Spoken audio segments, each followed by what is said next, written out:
Hi, I'm Joy. The thing about being 16 is everyone thinks they know what's best for you, especially your parents. I used to believe them until last Tuesday when everything changed. Girl, you look exhausted, Tyler said, sliding into the seat across from me in the cafeteria. His eyes narrowed as he unwrapped his sandwich. Don't tell me you were up all night cleaning again? I pushed my untouched tray away. My sister's room this time. Mom said I needed to learn responsibility because Katie's only 12. But Katie trashed her own room, right? Tyler took a bite, watching me carefully. That doesn't make any sense. Tell that to my mom. I lowered my voice as a group of freshmen walked by. I finally said no. Told her it wasn't fair. That's when she... My voice caught. Tyler set his sandwich down. When she what, Joy? She grabbed Katie's desk chair and swung it at me. I rolled up my sleeve slightly, revealing the purplish mark forming on my forearm. I blocked it mostly. Holy... Tyler's eyes widened. Joy, that's not okay. Not even close to okay. I quickly pulled my sleeve down. Dad just stood there, said I needed to learn and that I was being difficult on purpose. This isn't the first time, is it? Tyler asked, his usual joking tone completely gone. The furniture is new, I admitted. But the rest? Pretty normal Tuesday at my house. Tyler pushed his tray aside and leaned forward. Remember last semester when Mr. Bennett talked about that hotline in health class? I think you need to tell someone. And say what? My mom hit me once? They'll just say I deserved it. No one deserves that, Tyler said firmly. Besides, you just said this isn't the first time. If I say anything, it'll just get worse. If you don't say anything, it already is worse. Tyler pulled out his phone.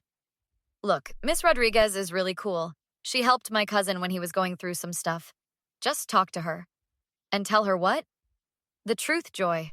What happens when she goes after Katie next? I hadn't thought about that. Katie was younger, smaller. I can go with you if you want, Tyler offered. Right after lunch, we both have study hall. My heart hammered in my chest. What if nobody believes me? What if somebody does? Tyler countered. Isn't that worth finding out? As the bell rang, Tyler stood and extended his hand. Come on, I'll walk with you. After a long moment, I reached out and took it. Okay, I said, the word feeling both terrifying and somehow right. Let's go.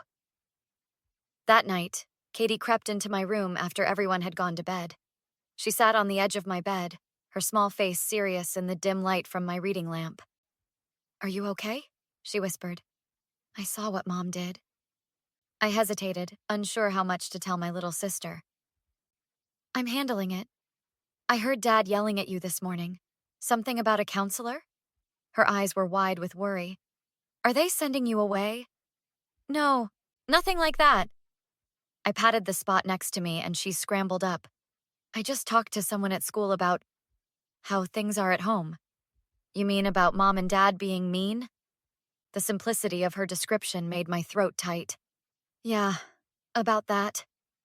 Sometimes I hide in my closet when Dad starts yelling, she admitted. I pretend I'm somewhere else. I put my arm around her shoulders.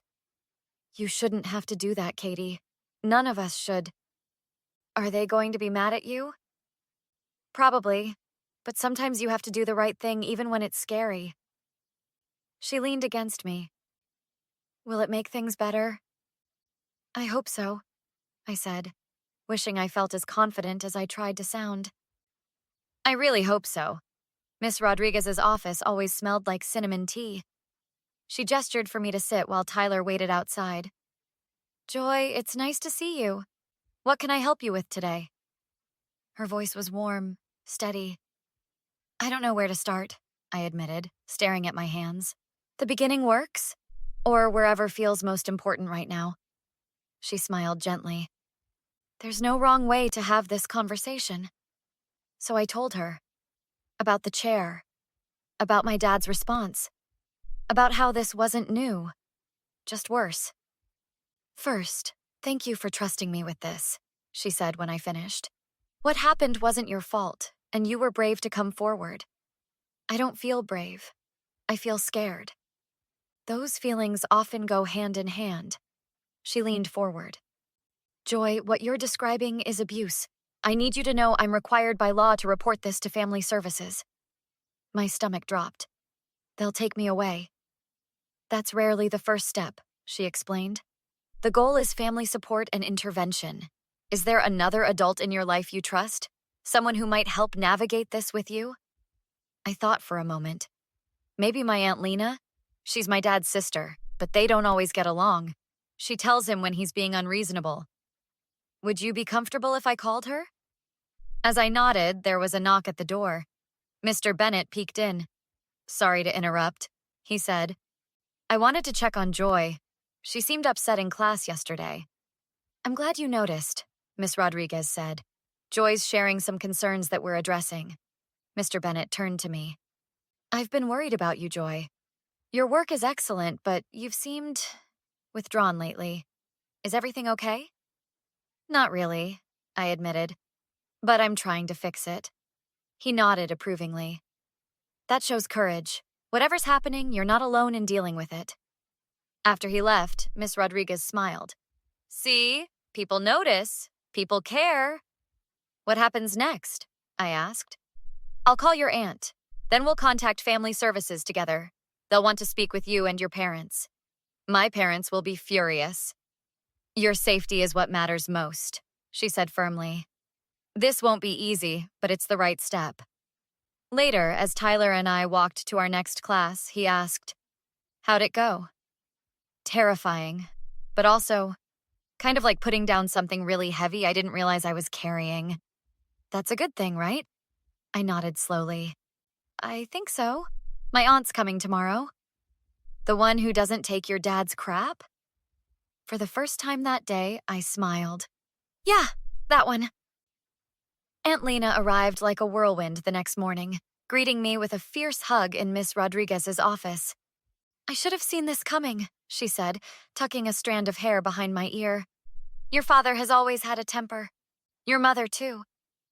You believe me? I asked, surprised at the immediate acceptance. Of course I believe you. Her expression softened. Joy, when your father was young, our dad was similar. It doesn't excuse anything, but it might explain it.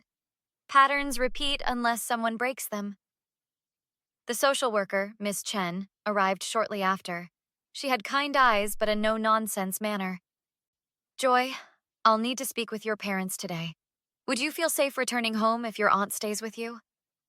I think so, I said, glancing at Aunt Lena, who nodded reassuringly.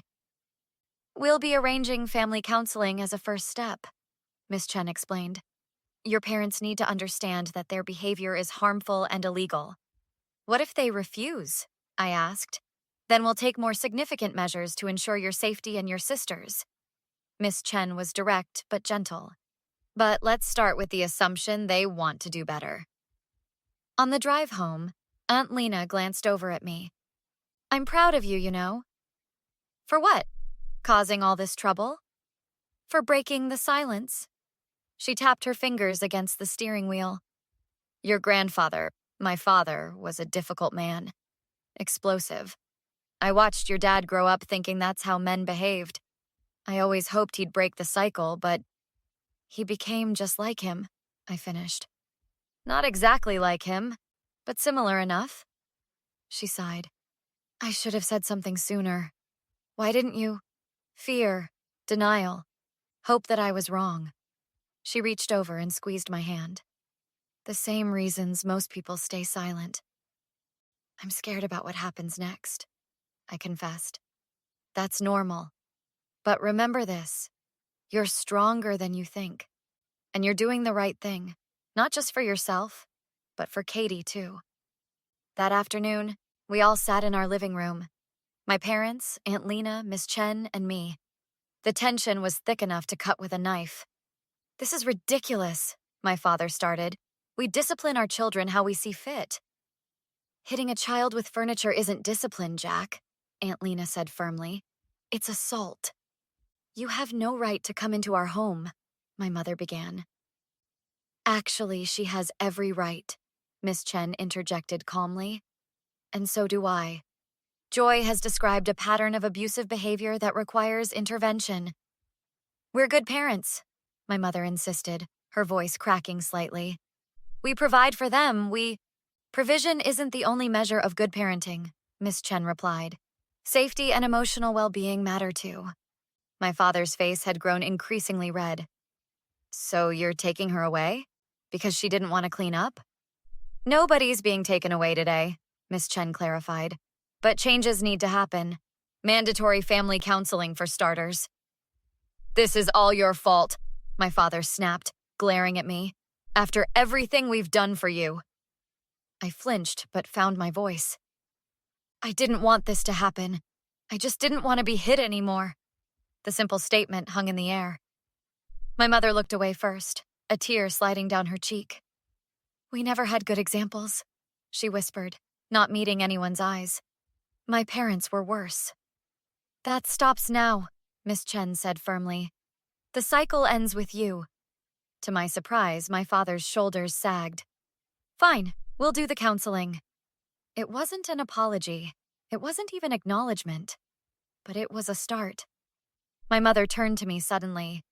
Why didn't you just talk to us? Why go behind our backs? Aunt Lena made a disapproving noise, but Miss Chen held up a hand. That's a fair question. Joy, would you like to answer?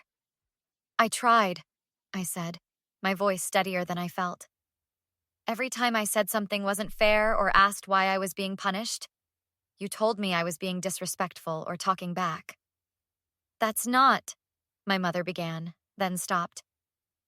We were just trying to raise you right. By hitting me with furniture? The words came out before I could stop them. My father stood abruptly. This is getting us nowhere. On the contrary, Miss Chen said. This is exactly the conversation that needs to happen. With guidance and in a safe environment, which is why counseling is so important. Katie appeared in the doorway, eyes wide and uncertain. Is everything okay? My mother wiped her eyes quickly. Everything's fine, honey. Just grown-up talk. It's about the chair, isn't it? Katie's voice was small but clear. About Mom hurting Joy. The room went silent. My parents exchanged a look I couldn't interpret. Yes, Miss Chen said finally. We're talking about making sure everyone in this house feels safe. Good, Katie said with unexpected firmness. Because I don't want Joy to leave, and I don't want to be scared anymore. 2 weeks later, we sat in our first real family counseling session. Dr. Marshall had gray hair and glasses that made her eyes look huge. Let's start by establishing some ground rules, she began. Everyone speaks for themselves. No interrupting, no physical intimidation. My father shifted uncomfortably. This feels unnecessary. Does it? Dr. Marshall asked. Joy, how do you feel when your father raises his voice? Small, I admitted. Scared. I would never actually hurt you, he said defensively. But you did, I replied quietly. You both did. Maybe not always physically, but in other ways too. My mother dabbed at her eyes. We thought we were doing better than our parents did. That's a low bar, Aunt Lena remarked. Dr. Marshall nodded. Many parents use their own upbringing as a benchmark. The question is, what benchmark do you want to set for Joy and Katie? The session continued with difficult conversations, raw emotions, and tiny steps forward. Afterward, as we were leaving, my mother touched my arm gently. I'm sorry, she said softly. I really am. The words felt strange, foreign. She'd never apologized to me before. The next day at lunch, Tyler slid into his usual seat. How's everything going? Weird. Better, I think. We had our first counseling session yesterday. And? My mom apologized. I'm still processing that. Tyler smiled. That's huge. It's just words, I said cautiously. But it felt different. Different good? I nodded. Aunt Lena's staying with us for a while. She doesn't let them slip back into old patterns. Your aunt sounds awesome. She is. She told me it takes courage to break cycles. Speaking of courage, Tyler said, sliding a flyer across the table. Miss Rodriguez is starting a student support group. For kids dealing with tough stuff at home. She thought you might be interested. I studied the flyer. A support group? I don't know. You don't have to decide now.